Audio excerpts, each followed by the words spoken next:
Salut à tous, bienvenue sur ma chaîne et dans cette nouvelle vidéo, je suis super contente de pouvoir enfin vous filmer une vidéo. Ça fait extrêmement longtemps que je me suis absentée de ma chaîne. Dans cette nouvelle vidéo, je voulais vous proposer un tutoriel maquillage comme j'aime les faire. Suite à mon déménagement, j'ai fait un tri dans mon maquillage et donc j'ai découvert que j'avais de superbes palettes en ma possession qui ont complètement disparu de la surface de la planète du maquillage.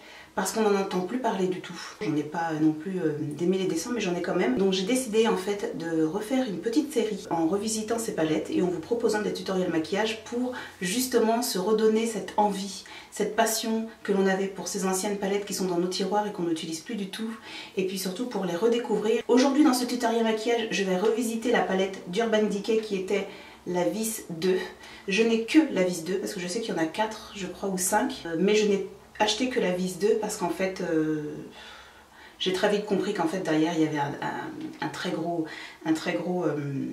une très grosse publicité derrière les palettes Vice. Par contre je tiens à préciser qu'avec ces palettes je vais quand même utiliser d'autres fards à paupières pour pouvoir compléter mon maquillage parce que la plupart des palettes que je vais utiliser qui étaient faites avant n'étaient pas proposées en fait pour toutes les couleurs de peau, on va dire entre guillemets. Par exemple, la Vice 2, elle n'a pas de fard mat chaud par exemple pour une couleur de transition pour les peaux noires. Et je me souviens avoir fait une revue sur ma chaîne il y a très longtemps sur cette palette et c'est ce que j'avais dit à l'époque, c'est qu'il manquait un fard de transition chaud. Vous me connaissez en termes de maquillage, j'aime les choses élaborées et un peu créatives, mais par contre pour cette série je vais essayer de faire des choses, comment dire, abordable pour toutes et simple entre guillemets, pas créatif en tout cas, parce que le but de cette série de tutoriels maquillage, c'est que vous puissiez les reproduire vous, à votre manière et à votre goût, en vous en inspirant. Avant de commencer le maquillage, n'oubliez pas de vous abonner à ma chaîne. Merci pour toutes celles qui me soutiennent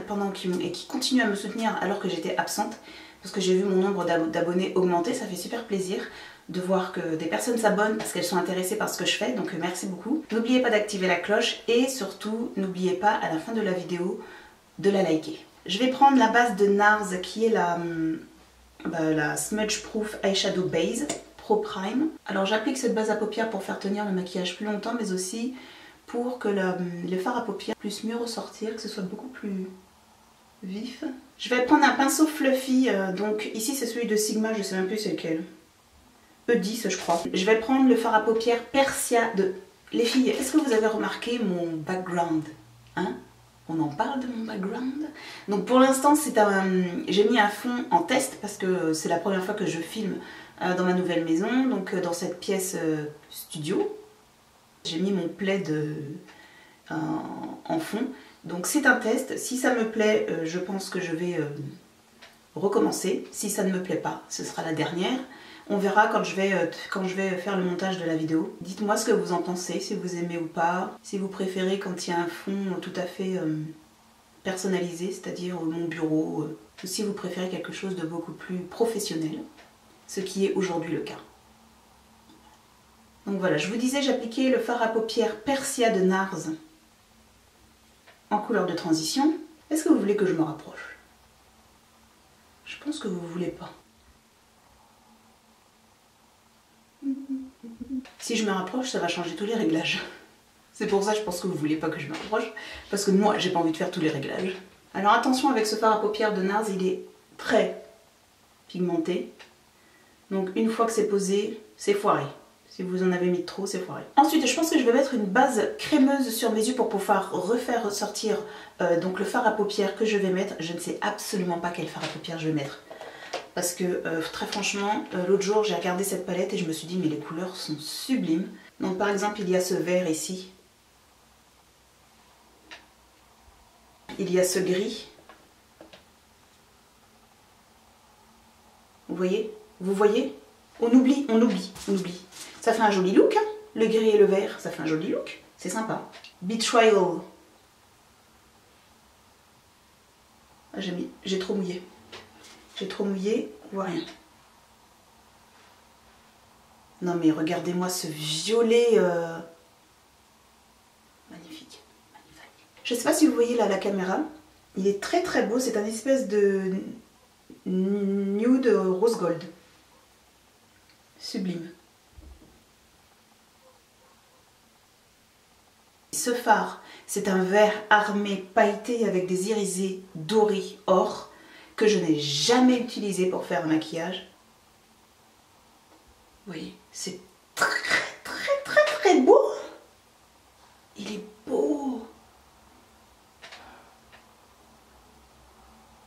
Il est beau. Je l'avais jamais swatché, je crois.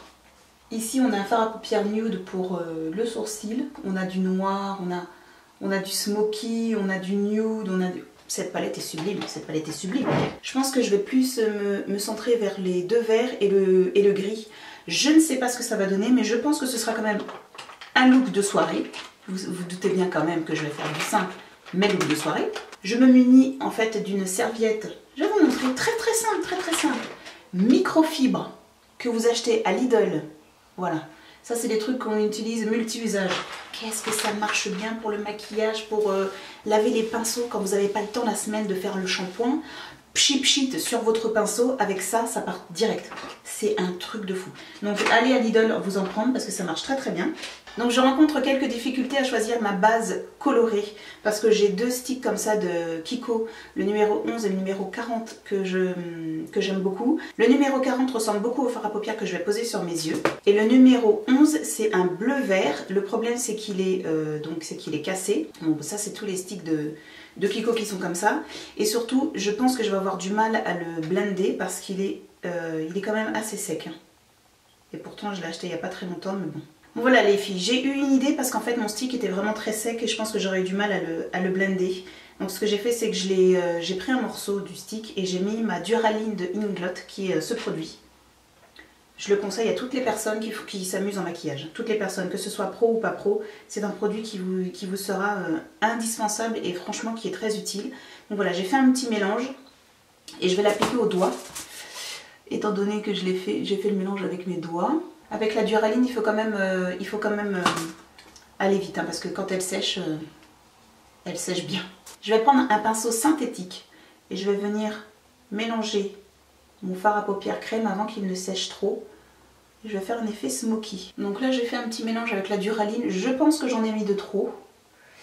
Et je pense que du coup, la couleur est un peu atténuée parce que normalement, c'est censé être comme ça. Voilà, c'est censé être comme ça. Donc je vais en appliquer encore ici. Alors pour info, la Duraline c'est comme une mixing medium.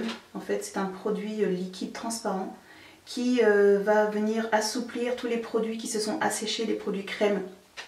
Comme votre Deep Brow d'Anastasia Beverly Hills.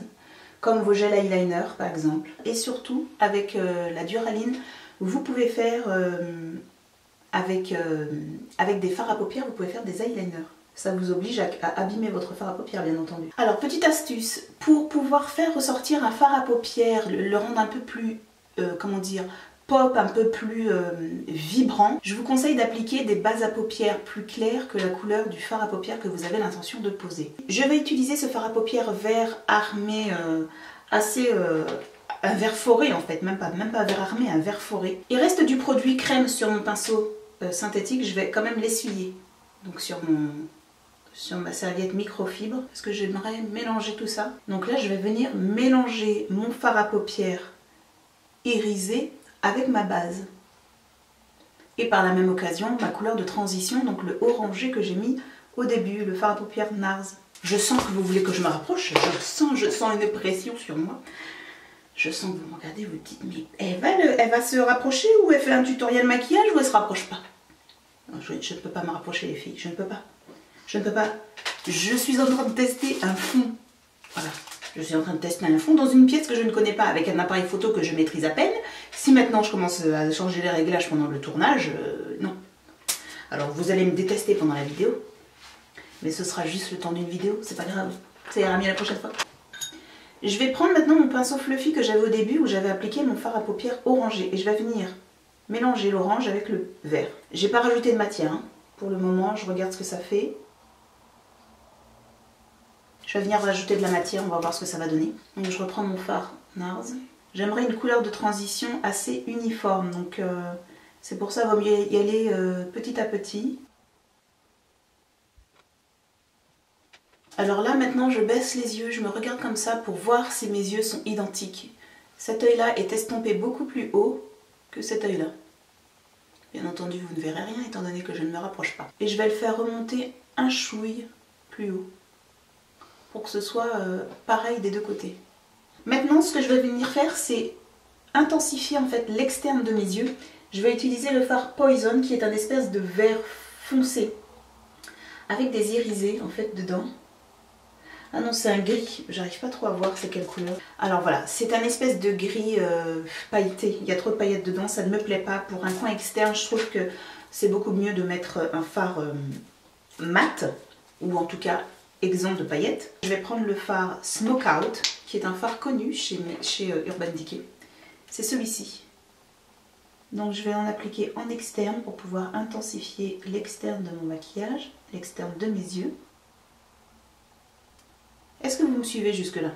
Vous me suivez? Quand vous vous maquillez, je vous conseille d'avoir franchement deux miroirs, un miroir devant vous et un miroir que vous tenez dans votre main. Celui que vous tenez dans votre main, c'est pour l'application, la précision, c'est pour voir ce que vous faites. Celui que vous avez en face de vous, c'est pour voir ce que ça donne en fait. C'est très important d'en avoir deux parce que entre ce que vous faites quand vous êtes prêt et ce que ça donne en fait quand vous vous regardez, ça n'a rien à voir. Je vais reprendre mon pinceau synthétique et je vais mélanger le Smoke Out avec le vert forêt. Donc là en fait je suis en train de mélanger le vert forêt avec le noir. Voilà, donc j'en ai fini avec mon coin externe. Maintenant ce que je vais faire c'est le Cut Crease. Donc en fait je vais venir appliquer du gris ici. Je ne sais absolument pas ce que ça va donner. Je vais venir prendre mon anti-cerne de Bobbi Brown qui est le Creamy Concealer, donc il se présente comme ça. Et en fait parce que c'est un concealer qui est assez épais quand même, hein, donc il est un peu difficile à répartir sur la paupière, je vais en prendre un peu sur le dos de ma main. Je vais venir le mélanger à ma Strobe Cream de MAC, donc je vais en mettre un tout petit peu dessus.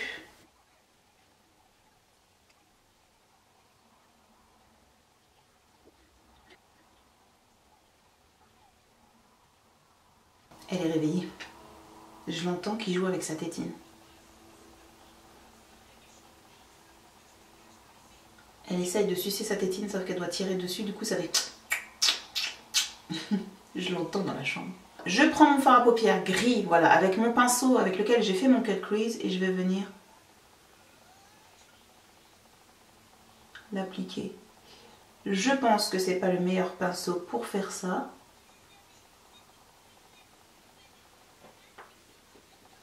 Mais en termes de précision, je préfère ce pinceau. Voilà les filles, j'en ai profité pour faire hors caméra mon autre œil.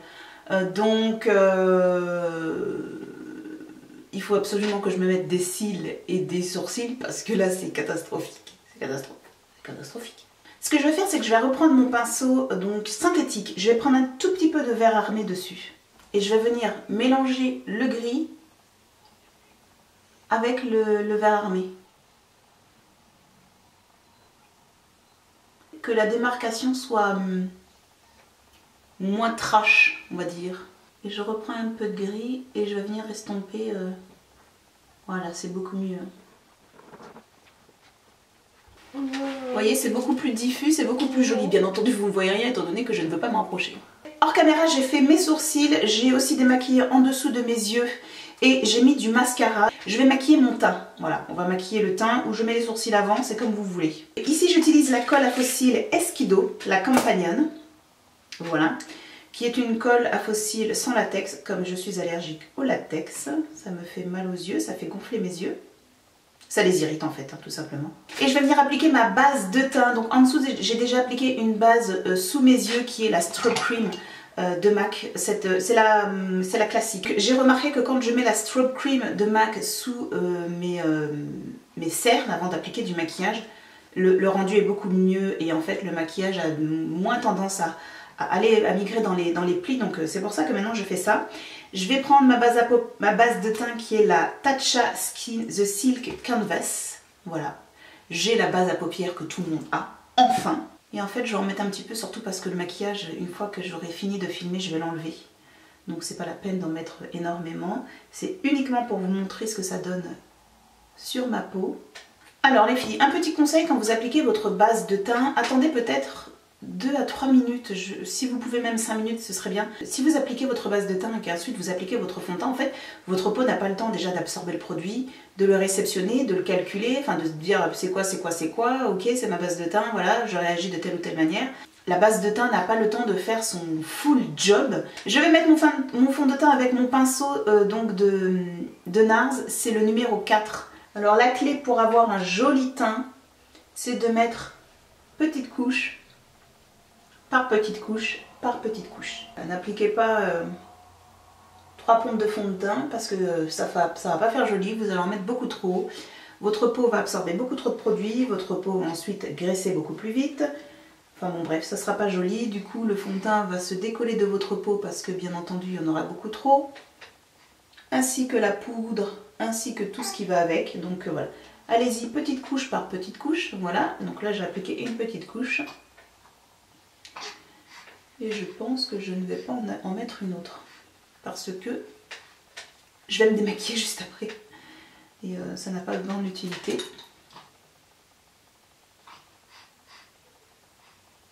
Je remets peut-être un petit peu de fond de teint sur le centre de mon visage. Moi le but c'est d'en mettre le moins possible. Parce que si j'investis dans des produits de beauté pour avoir une jolie peau, c'est pas pour tout couvrir après. Hein. Aucun intérêt. Donc je vais voir quand même ma peau en dessous. Je vais appliquer tout de suite mon highlighter de Marc Jacobs que j'utilise à chaque fois que je me maquille maintenant. Qui est le Dew Drop en teinte Fantasy.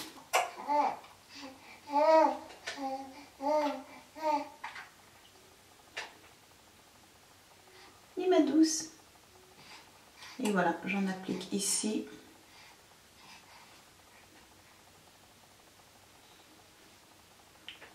C'est un indispensable pour moi ce produit. En dessous de mes yeux, je vais déjà mettre cette couleur mat ici qui s'appelle Rewind. Et je vais venir le réchauffer avec le fard à paupières Persia que j'avais mis au début. Et en fait, c'est une couleur qui va me servir de transition.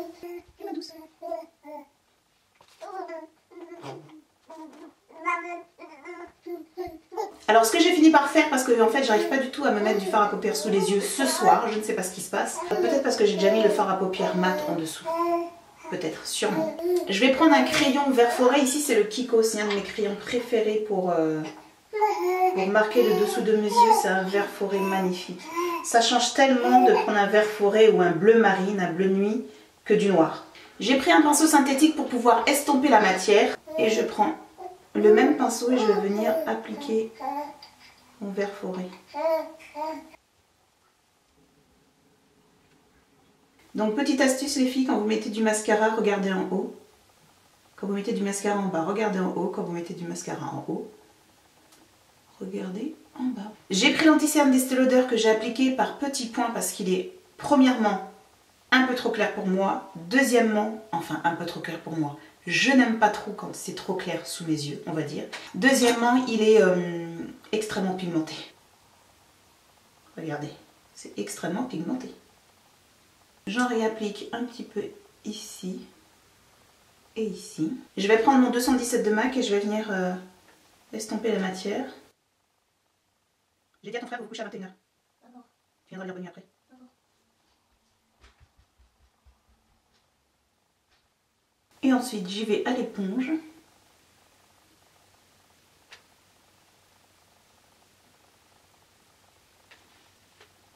Je vais faire un peu de contouring avec le stick fond de teint d'Anastasia Beverly Hills.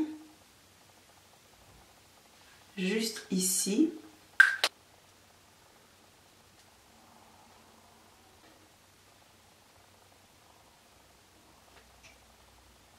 Je vais maintenant venir poudrer légèrement mon anti-cerne, mais vraiment légèrement parce que j'aime avoir ce côté un peu lumineux du teint, étant donné que depuis que l'hiver est arrivé, en fait, j'ai la peau extrêmement sèche. Je vais prendre le pinceau 133 de MAC et je prends la poudre Finish Line de Marc Jacobs, qui est une poudre matifiante.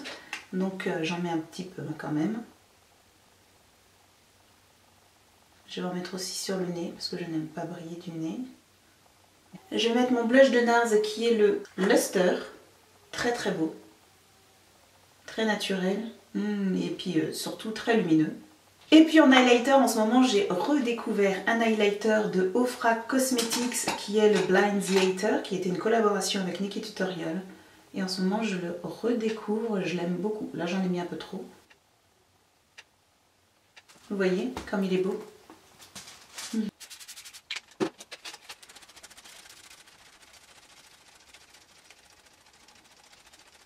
Voilà les filles, le maquillage est maintenant terminé, j'ai arrangé un petit peu ma tête et voilà le look. Le look avec une vieille palette qui a complètement disparu de la surface de la Terre. Sur mes lèvres, j'ai mis un lipstick de Colourpop en teinte Taurus, c'est un mat. J'ai surligné le contour de mes lèvres avec le crayon à lèvres Bittersweet de MAC. Au centre, j'ai mis un rouge à lèvres très clair pour pouvoir donner cet effet un peu grosse bouche, on va dire.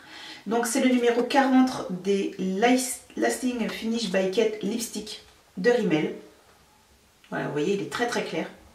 Pour pouvoir donner cet effet un peu plus juicy, j'ai mis un gloss de Kiko qui est le 3D Hydra Lip Gloss. Ces gloss sont magnifiques, magnifiques. J'en ai acheté 3, ils sont tellement beaux. Particulièrement le numéro 18. Ça met bien en valeur les bouches noires. J'avais jamais fait attention à Kiko, que Kiko avait des gloss aussi beaux. Mais vraiment jamais. Voilà les filles, j'espère qu'on se reverra très bientôt sur ma chaîne. J'espère qu'on se reverra la semaine prochaine. J'espère. Dites-moi en barre d'infos ce que vous en pensez. Dites-moi vraiment si c'est un concept qui va vous plaire. Parce que je ne sais pas si je vais pouvoir faire plusieurs épisodes entre guillemets. Ou si pas du tout, si ça vous intéresse pas, ben, ce sera le premier et le dernier. Ça fait à peu près 3-4 heures que je suis en train de filmer et voilà, de prendre du plaisir, de prendre mon pied à vous faire ces vidéos. Donc vraiment, likez cette vidéo, partagez si vous avez l'occasion de partager sur vos réseaux sociaux. Vraiment, moi j'attends de l'implication de ma communauté, pas des gens qui ne me regardent pas, mais des gens qui sont inscrits à ma chaîne. J'ai 3000 abonnés, mais j'ai même pas 3000 vues sur ma chaîne. Donc vraiment, c'est ce qui me tracasse le plus. C'est que ces 3000 abonnés que j'ai, c'est vous, et en fait vous me regardez pas. Vous me regardez pas alors que vous avez décidé de me suivre et ça fait quelque chose. Ça fait quelque chose de se donner autant sur YouTube et d'avoir très peu de retours. Soutenez-moi en tant que petite chaîne YouTube, vraiment les minuscules, il faut les soutenir parce qu'on a besoin de soutien et on a besoin de vous. Jamais j'aurais cru avoir 3000 abonnés un jour sur YouTube. Pour moi c'était inespéré, donc je suis super contente d'avoir dépassé la barre des 3000. Donc soutenez-moi, likez la vidéo, abonnez-vous, commentez et activez la cloche. Je sais que ça fait beaucoup de choses à faire, mais c'est un bon compromis en retour du nombre de temps que je fais mes vidéos, on va dire. Voilà les filles, je m'en vais faire la belle, je vous fais de très gros bisous et je vous dis à bientôt dans une prochaine vidéo.